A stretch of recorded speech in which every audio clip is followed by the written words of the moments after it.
Put your pinkies together, too. And you gotta put your pointer finger straight up. There you go.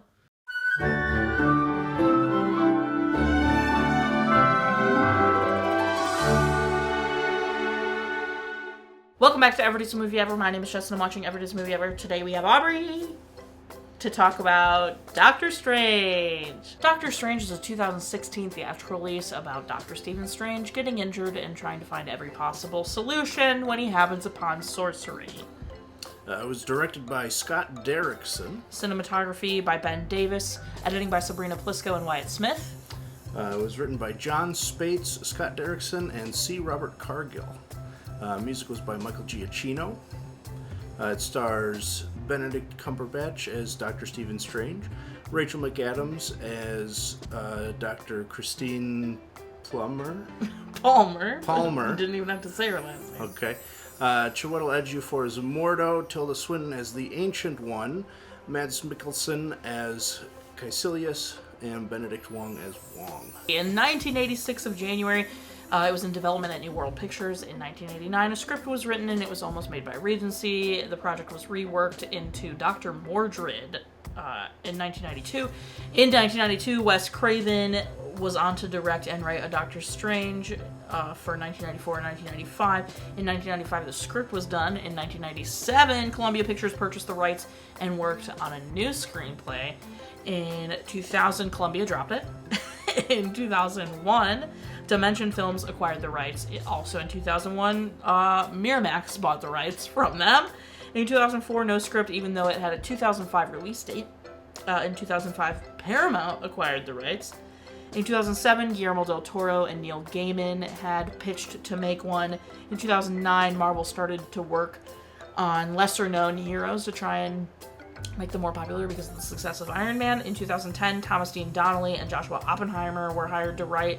In 2013, Feige confirmed that there would be a Doctor Strange movie. In 2014, Derrickson was picked to be the director. He lobbied hard to be the director of this movie. He made his own little animatic using his own art and money, and Marvel liked it so much that little sequence is in the film.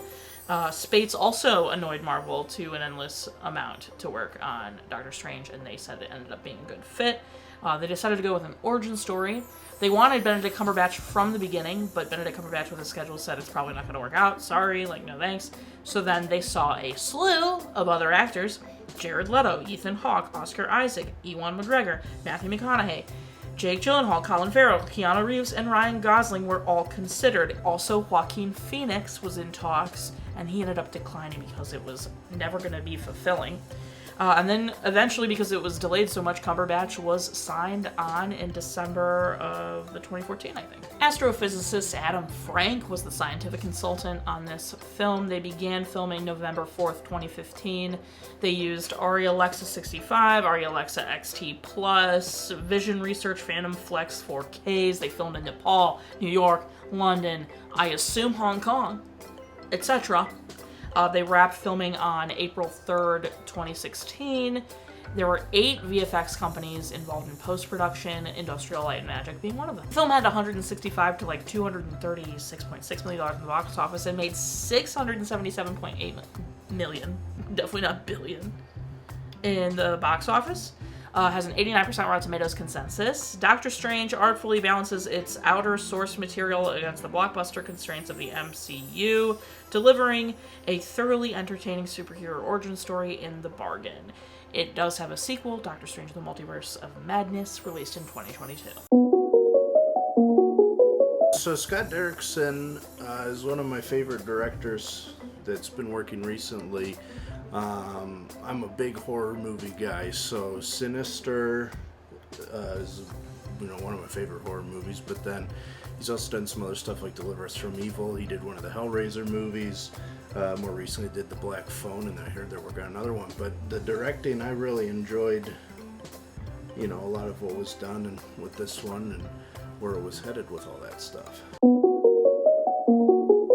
All of the astral sequences and the mirror dimension stuff was just insane. When I saw this in theaters when it first came out, it was kind of the first of the Marvel movies to really make me go, wow.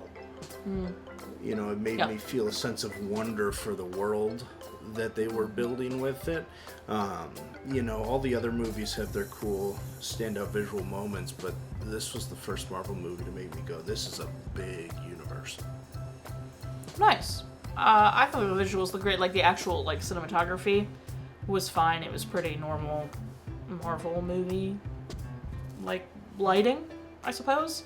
The visual effects were very good, especially celestial stuff, and the mirror dimension is super fun. I feel like that had to be cool to do all the kaleidoscope stuff. No green screen complaints. No complaints when it comes to the visuals, really.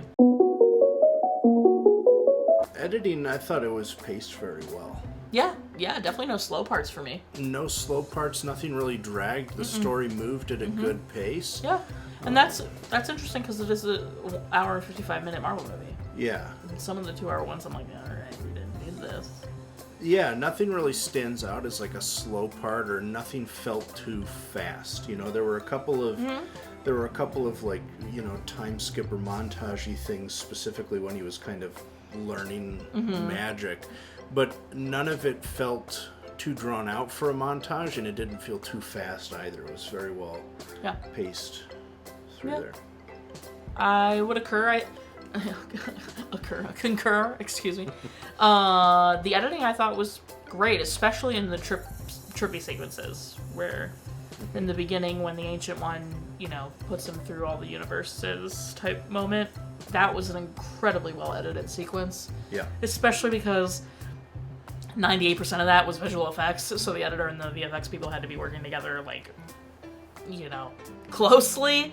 The reverse time stuff at the end was also really well done. Oh, yeah. And really convincing, and even, like, the stopped time moment and how that was conveyed, all really well done.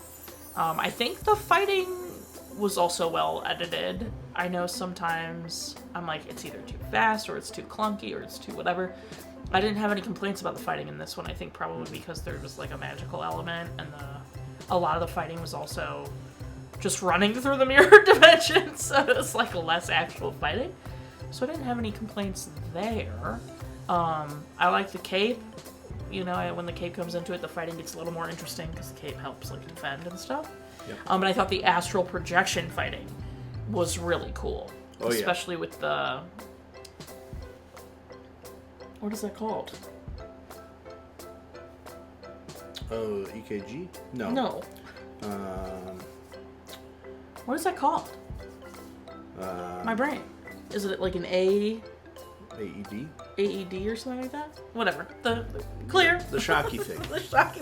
Wow, Mariah's gonna roll over when she hears I can't remember the name of that thing. I have since remembered it's defibrillator. Don't come for me. I thought that was really clever and really interesting. I really like when the movies play to, like, how can we have fun with the fighting given the circumstances, like Ant-Man shrinking and growing, and who's the other one that I was like, it's fun when they put their stuff, like, I think it was Doctor Strange, because they, like, throw things into the mirror dimension versus not into it, and just their magic and stuff like that.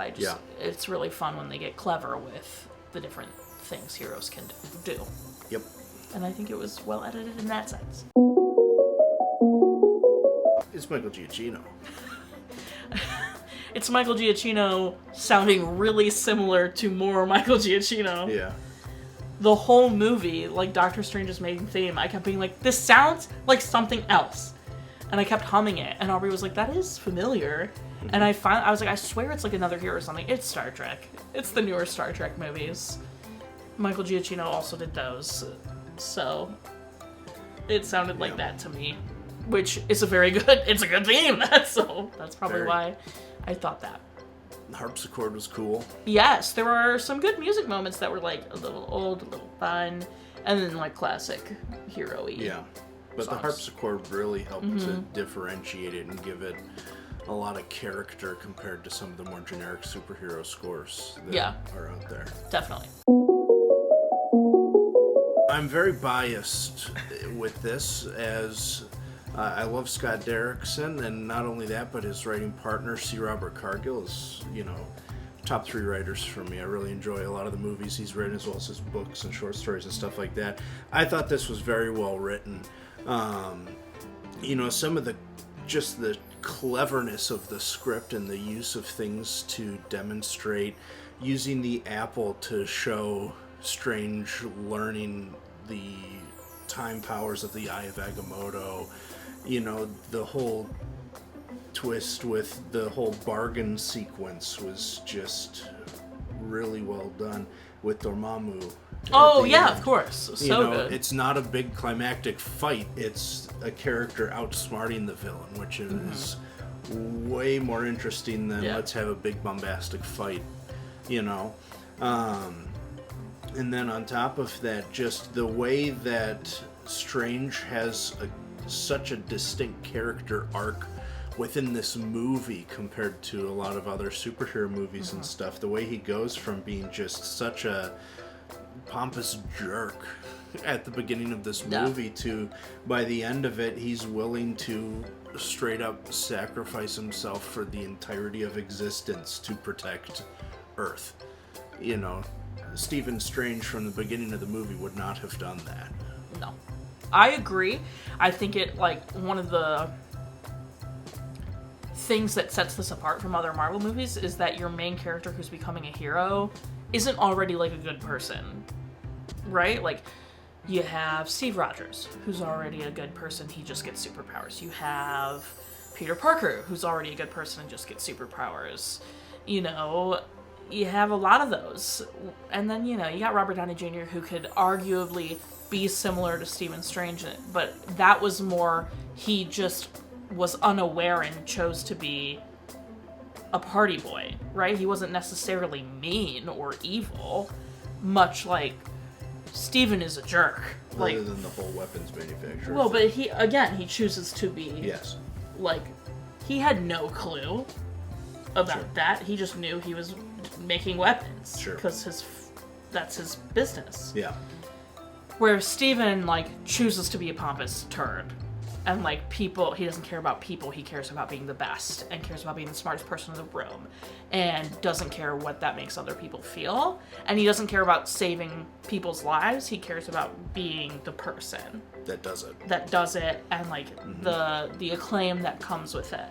Yeah. And constantly working out, new procedures and new ways to do things so he can keep making a name for himself, and the money, and, all that kind of stuff. And he is genuinely a jerk in the beginning, and goes on an arc from being a jerk in the beginning who cares about no one to being willing to die in the most horrific ways for the rest of eternity if it keeps Dormammu from getting Earth. Mm-hmm. So, to go on that arc, also believably, in the movie, because that's a big jump. That's big, especially because, in that last third, he's still kind of I don't want to do this. Count me out. I just wanted to fix myself. I don't want to save the Earth. And then all of a sudden he's well, guess I gotta. And then he's wait a second, I just thought of this and I know how to use this and now I'm willing to do it. So, I think that arc is fantastic.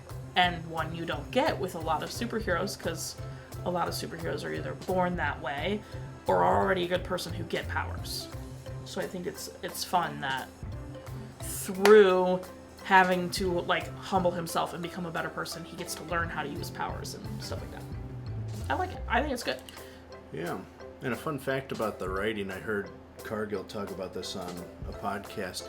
This was the first movie, according to him, movie in Hollywood to go through the Writers Guild arbitration process twice, which, long story short, when a movie's made, you can only have so many writers credited on the movie, and so everybody that's ever written a draft of a script goes through arbitration, where they submit all their resources and stuff to see who gets credit for it.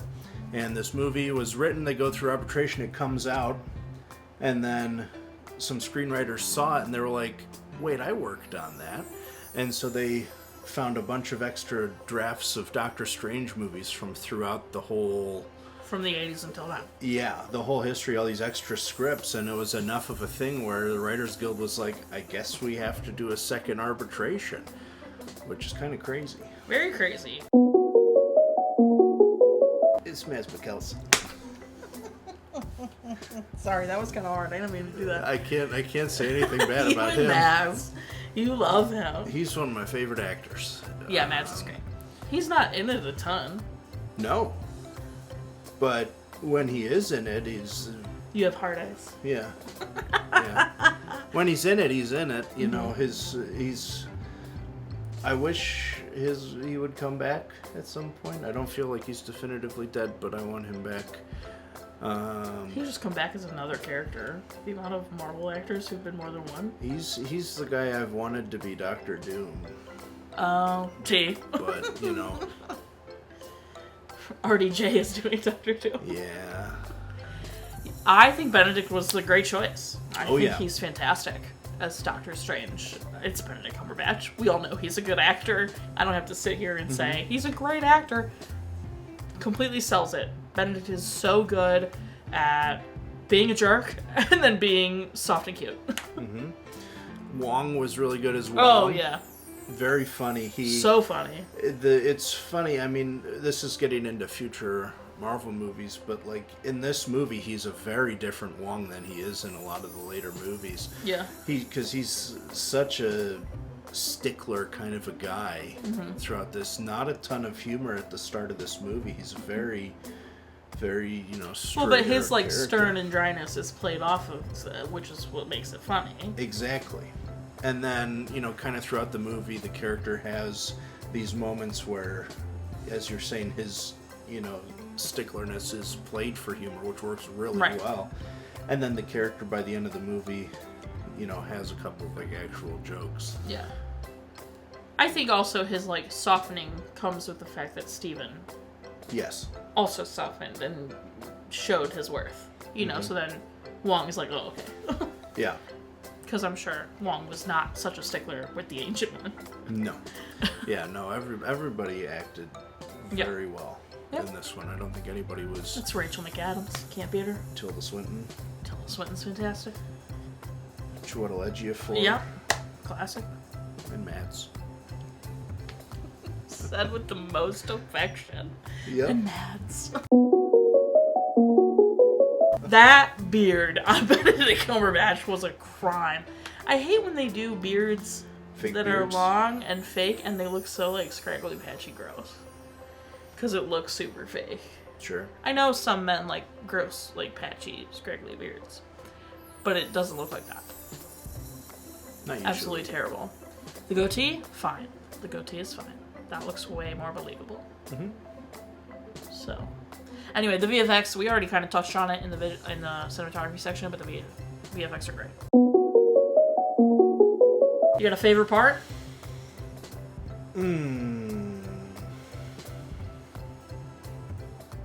Matt. Well, I was going to try and do something other than that. Favorite part?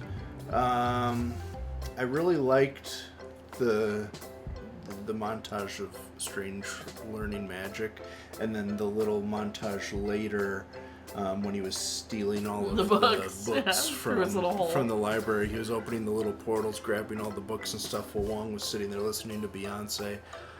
Oh, the single ladies. Oh, the single ladies. Yeah. So that whole montage learning section, I think, is probably that is really good.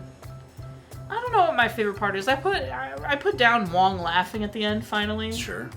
I thought that was good, but I don't know. Maybe the bargain, like over and over, because it's so clever and satisfying that he defeats like a celestial dark eater of worlds. Elder god, basically. Yeah. Maybe that.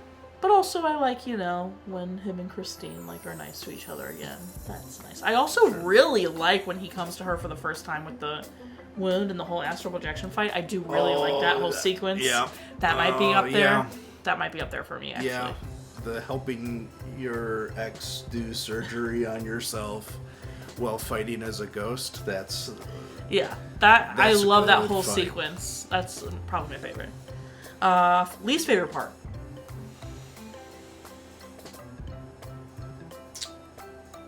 Lack of Mads.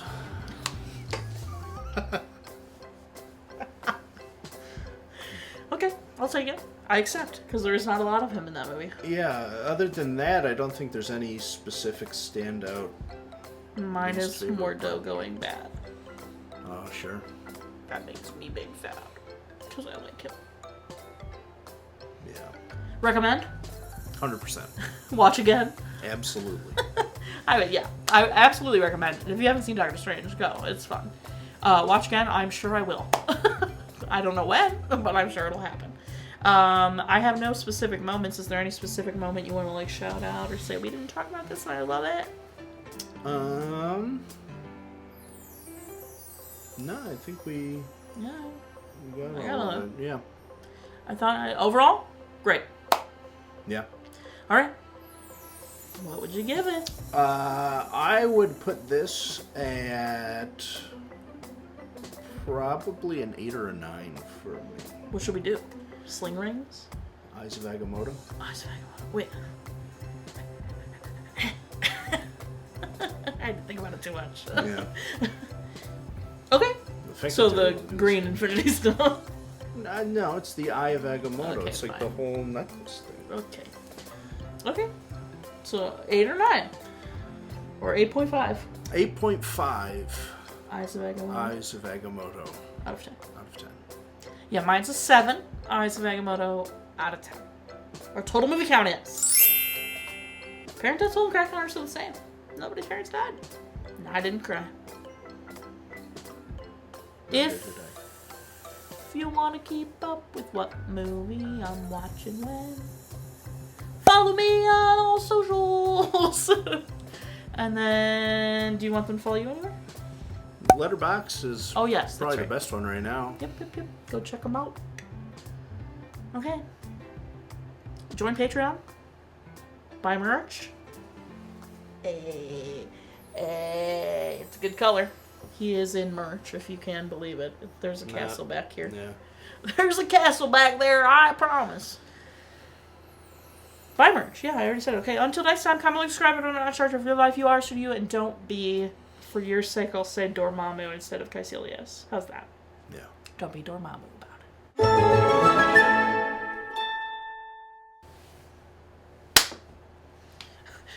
With these powers combined, Captain Planet, he's a hero, gonna bring pollution